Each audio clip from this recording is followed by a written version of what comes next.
দর্শক, যশোরের ভোটের মাঠের আরো বিস্তারিত খবর আপনাদের জানাবো। যশোর থেকে এই মুহূর্তে আমাদের সাথে যুক্ত হচ্ছেন সহকর্মী স্বপ্নীল শাহরিয়ার। শিশির, স্থানীয় মানুষের সাথে নিশ্চয়ই আপনার কথা হয়েছে, পাশাপাশি তরুণ ভোটার যারা আছেন এবারের নির্বাচনে তাদের পছন্দ কেমন প্রতিনিধি?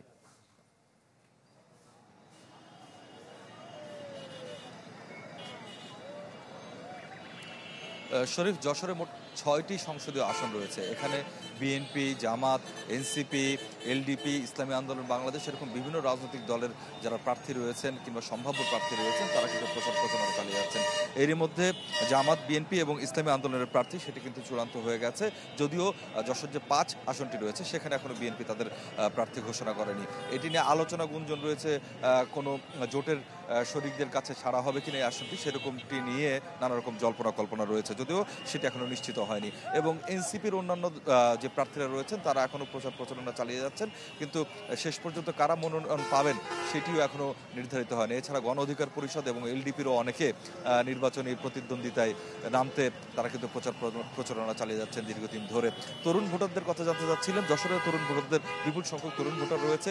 সেবুরি বিরিয়ানি মশলা কিছু স্বাদ স্মৃতিকে ফিরিয়ে আনে।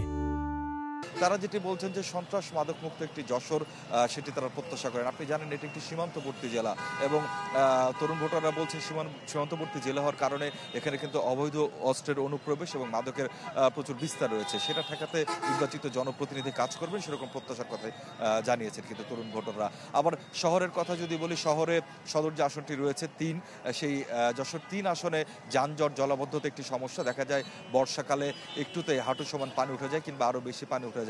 আবার প্রচুর ইজি বাইক, অটোরিকশা এই ধরনের যানবাহন রয়েছে, সে কারণে ছোটখাটো দুর্ঘটনা প্রায় কিন্তু ঘটছে। তো এগুলোকে নিয়ন্ত্রণের কথা জানাচ্ছেন সদরের মানুষ।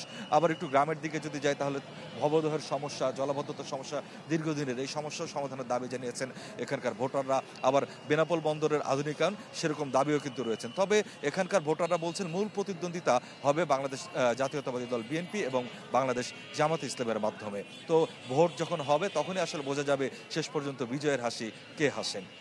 শিশির, ধন্যবাদ আপনাকে। দর্শক, যশোর থেকে আমাদের সহকর্মী যোগ দিয়েছিলেন আমাদের সাথে।